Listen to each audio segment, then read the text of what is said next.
and welcome to Leaders of Tomorrow. I'm Sunanda Jaiseelan. You're watching this very special series of the Leaders of Tomorrow Awards and Conclave Season 9.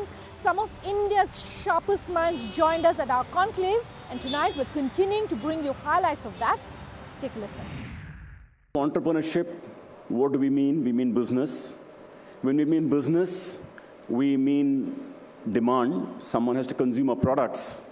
And that's when the economy itself plays a very huge role in the success of all of us as entrepreneurs. Now, on that front, I'm sure all of you would agree with me that the way the Indian economy bounced back after wave one, then there was a crisis of wave two, then the way it bounced back after wave two, we all, I hope, agree that there is a underlying demand is very, very strong in India.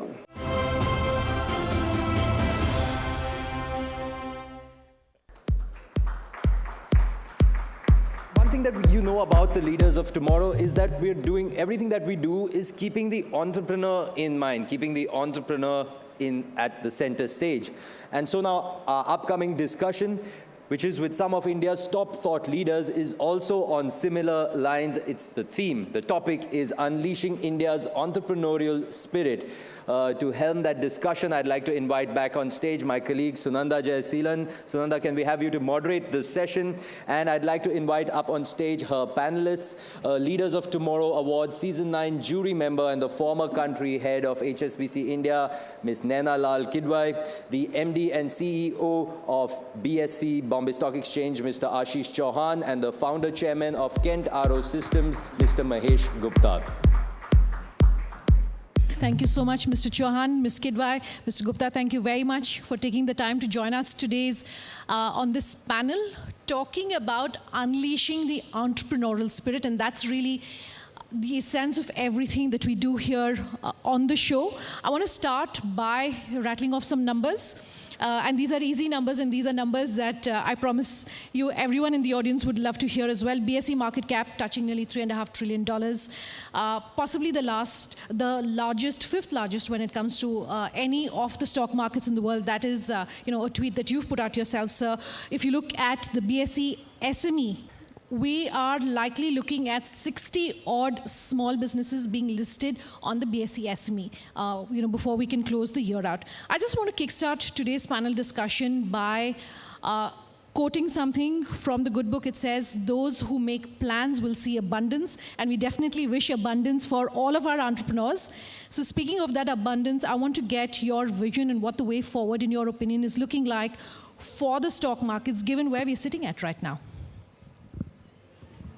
In a way, stock market means different things to different people. If you keep on watching television, you think stock market is for trading. You need to trade, and if you trade, you make money. For me, if you trade, you don't make money. You need to invest. As a society, it's like, trading is like running on a treadmill. You reach nowhere, you stay there, and you get tired. What is required for a society is to actually invest for the long term. And that's where, after almost 1,000 years, first time, India is into a situation where it has a demographics in its favor.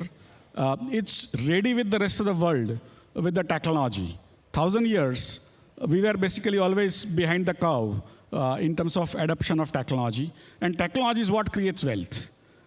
Any entrepreneur, any society creates wealth not by being there, by using older technologies. They create wealth by creating newer technologies, adapting newer technologies, even if they are coming from somewhere. And that's where India is actually today, after 75 years of independence, first time in 1,000 years, is at a place where it's now ready with the rest of the world to compete. And you are actually participating in a race. And for me, the next 50 years will create more wealth for the world than it has been created in the last 10,000 years. The new technologies that are coming at a pace, the technologies come in waves, and earlier waves were slower. They are becoming faster, and that's where wealth is going to be created faster. Next 50 years will create more wealth than that has been created in the last 10,000 years. And if India creates 25% of its wealth, the new wealth, then India will go from $9 trillion of wealth today to $99 trillion of wealth in next 50 years. Literally, 11 times jump. Ms. Kidwai, I want to come to you next. And a common theme, if I can really call it that, on today's panel amongst all three of the panelists is financing and funding. Mr. Gupta is an entrepreneur. Ms. Kidwai, given your background, Mr. Chauhan, for companies and businesses that look at the primary markets to fundraise. I want to reference something that Mr. Vaidyanathan was saying in his speech. He was talking about NPAs, and I really want to talk funding and financing for small businesses. That continues, of course, to be a big challenge when it comes to any small business. 90% or so of their worries or their concerns are related to finance. My question to you is, for an entrepreneur who is looking at the next 50 years that Mr. Chauhan was just talking about, what's the message that you want to give them about just the fundraising scenario and your advice for them, perhaps? So thank you very much, Sunanda. And I just have to congratulate Economic Times, yourself, for putting together these awards, because for those of us on the jury, it's so encouraging to meet the entrepreneurs of today who will be exactly what you say, the leaders and companies that we revere tomorrow. Now, on finance, I do fear that the challenges remain. We hear this refrain across the board. And as a result, I think what we find is a number of the companies that are actually making it through the gate, it's because of offshore equity financing, money that comes from the traditional venture capital type of financiers, much of which comes from abroad. And the good news is we have a growing band of local angel funders for equity. So equity financing is key. And the health of our equity markets helps that, because money gets put behind that entrepreneur in the hope that the IPO provides an exit to the investor. So a healthy IPO market, a healthy equity market encourages the money to go in to the SME and the entrepreneur in the first place. Debt, credit is very risk averse these days. So startups do suffer. And finding the funding from debt markets is therefore not easy. And therefore, the first step is typically equity. And then there are schemes, fortunately, that the government has made available. There are entrepreneurs who are able to access some money by way of debt. But that becomes a much tougher market in the immediate near term, the first 3 to 5 years of a startup. So financing, we need to continue to work at making this available.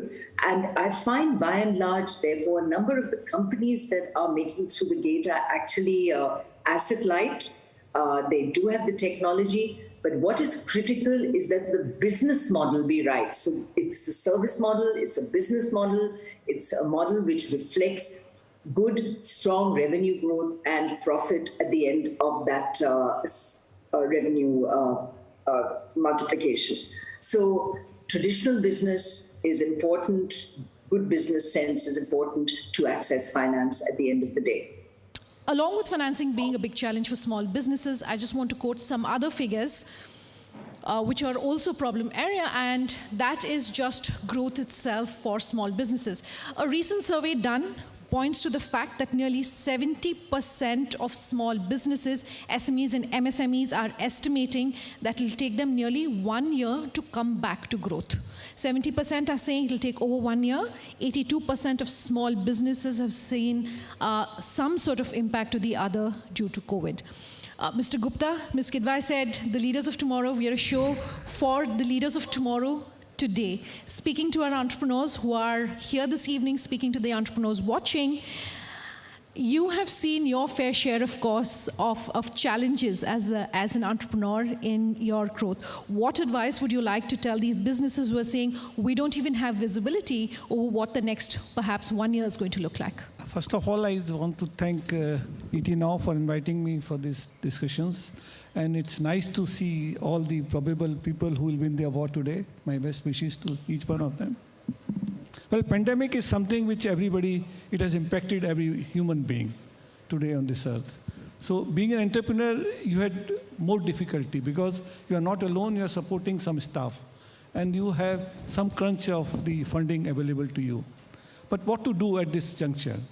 So you have to devise your own solutions to first survive. So survival is the most important aspect. The pandemic has not gone yet. it looks that it is likely to be at the end phase. So, but they're still talking about the third wave. When will it come, we don't know. We need to have our resilience to survive, not only for the pandemic, but I think the normal circumstances. We must have a plan B all the time, how we are going to counter this. But one of the things which I will say, that you are sitting at home and you are not able to work, thanks to the technology, we can work from home today. Most of the works can continue with the digital technology, so let's work on that. And let's utilize it maximum what we can. It's time for a quick break. We're back in just a moment. Do stay tuned.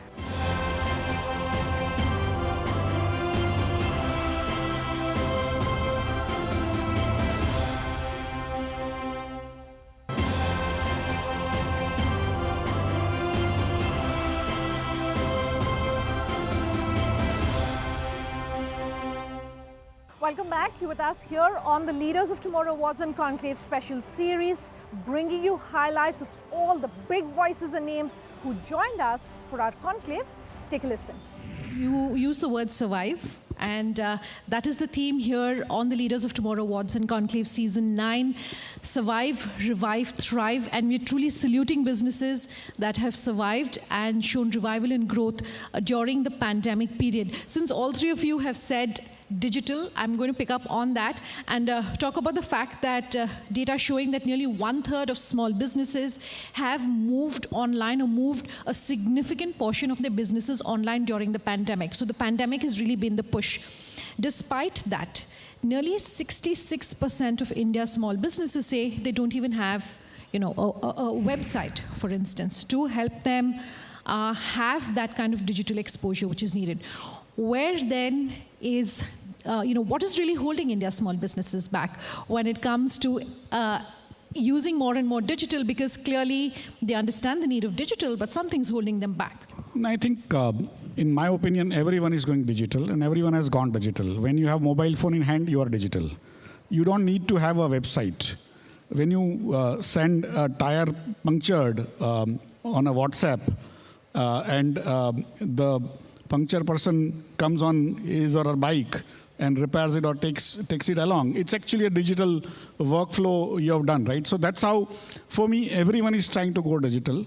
And somewhere on the line, it's as you rightly said, it's a survival battle, right? So everyone to survive has to try very, very hard to adapt to the technologies. And for me, the ride, because the technology is changing so fast, the ride is going to be very uncomfortable. It's like riding a tiger for the entire society and all of us individually and collectively both. Individually means every SME person or even a micro person has to continue to explore, evolve in trying various things, how to get new business, maintain the current business, and so on and so forth. And it's like riding a tiger, as I say. Ride is very uncomfortable, but if you get down, it eats you up. So nobody has a choice but to continue to ride. And because the COVID has actually accelerated the trends, what could have happened over the next 25 years has now happened in 1.5 years. Ms. Kidwai, would you agree it was more of a push than a pull when it comes to adoption of digital for small businesses? I want to draw parallels to what demonetization did as far as fintech companies are concerned, and more businesses moving to the fintech route. And would you say then perhaps this is sustainable then in the mid to short term? So I think it has been a very big push factor. I think India was already on a digital journey. The push has come to just adopt and adapt much faster than maybe we were ready for.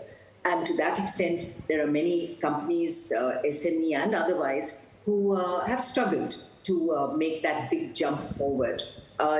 Digital itself can be about the business solution, and the companies that have pivoted and been able to change have clearly been the survivors and those that have maybe even thrived in this new environment. But I have to highlight to you that a digital environment brings its own HR issues. We have to be able to provide training to our staff depending on what our own business model is. And working from home is not an easy solution when you're running a business. The boards I sit on all struggle to ensure that there is sufficient support to their folks, even though they have strong digital models within which to work. So it's creating its own issues in terms of how teams work together, the collaboration across verticals, and an environment where people sitting and working from home are finding it hard to create spaces which are both secure and quiet to work in. So we have to be able to tackle, yes, digital as a solution, but also the challenges it brings to the people. And the danger here is also that we focus too much on digital. What COVID has also done is cause huge supply disruptions. So the companies that have been able to thrive are those that have been able to address the entire supply chain in a way that often just requires solutions on the ground. There are huge issues for exporters right now, where the cost of containers have doubled and trebled from where they were. These are issues that have been brought about by the environment and the ecosystem in which we operate, whether digital or otherwise, needs to be friendly and one that helps every business to be able to deliver, whether it is on the old model that they had or a refined digital model. But everything else also has to work in order for the digital model to be the right one and the one that enables growth. So when you say digital, pretty much the next word that everyone uses is innovation. And Mr. Gupta, I was looking at a recent interview that you did where you said those who innovated are the only ones who survived. Well, yes, innovation is the key to success. I will always say that. Because you have to come out with certain solutions which are better than what we have been doing so far, or what the whole other people are doing it. And that's where you can add value. If you don't add value to a proposition, we don't progress. And the human race has always innovated. And we are innovating much faster than what we have been innovating in the past. That's how we find better solution coming. The technology is changing so fast that we are moving in a very fast lane today. Whatever solution you are doing presently will become obsolete in a shorter period of time than what it was becoming earlier. Technology of innovation is going to come in one area, I said. But in each area, we'll find that innovation will happen.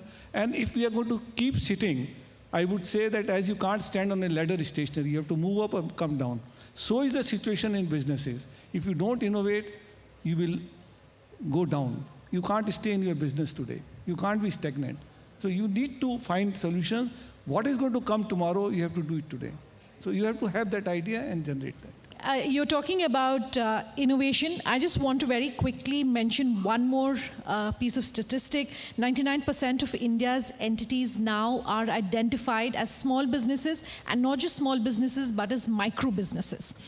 So even as we're going back to the theme of today's panel, we're running out of time, but I want to talk about the fact that this panel wants to establish unleashing India's entrepreneurial spirit. What's it going to take? One, I want to discuss maybe one piece of reform. I wanted to discuss reforms, and one piece of reforms as an entrepreneur, Mr. Gupta, that you think needs to change and change urgently if we are going to unleash our true potential for entrepreneurs? Well, any enterprise which needs to do well, I would say, is to sell its products. If you can sell, you can manufacture it with the idea. You can always find finance. But if you can't sell, your business will go dead. And I think what is lacking in India today, which we need to pick it up in the whole world, is branding. The brand, you must know how to build a brand. I'm not saying you need to build a big brand, but you need to build a brand for a product which you sell. You must know what is the unique feature of your product. You need to announce. Especially digital coming into the things today, it's much lower cost of branding compared to what it used to be earlier. And every SMEs must do some branding by himself, even if he is supplying his product to a bigger industries wherein he doesn't require, it's a B2B concept, he doesn't require branding, still he must brand, because to whom he supplies, he must know that this product can be sold not only for himself, but to other people as well. So I would say branding.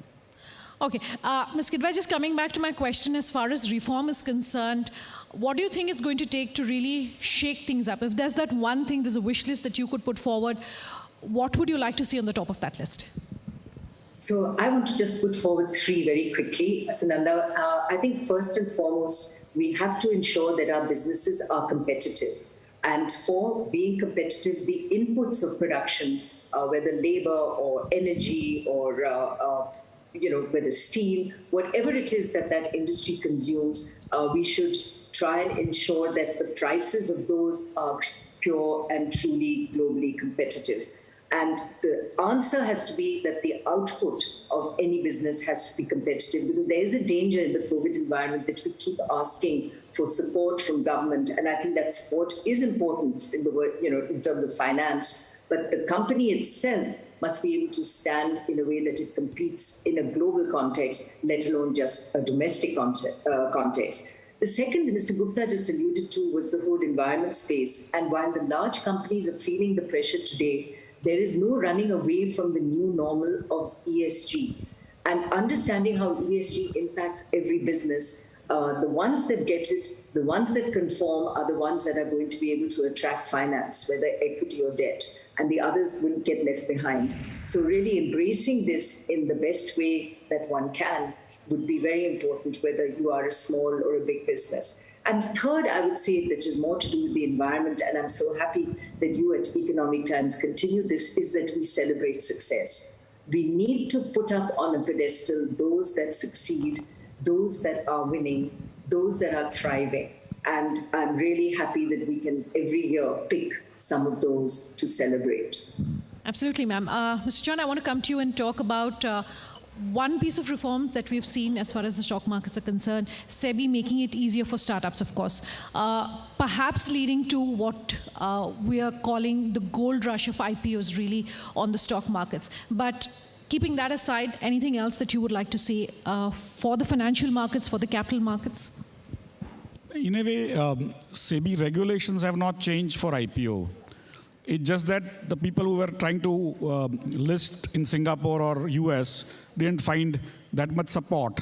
And that's why they came into India. And in fact, they were made to believe, most entrepreneurs, young entrepreneurs were made to believe that if you list there, you will save taxes and all. It's actually the other way around. The India listed company capital gain tax is only 10%. Anywhere else, it's very, very high. That's why once one company started, we have been trying to get some of the larger, I don't call them startups. It's in marketing, they call themselves startup, but otherwise the startups are really small, and these are like multi-billion-dollar companies. But once one of them started, I think you have, as you said, gold rush. But eventually, if you look at SEBI's strategy, they've ensured that the smallest entrepreneur is able to raise funds from the markets, but from the players who are large.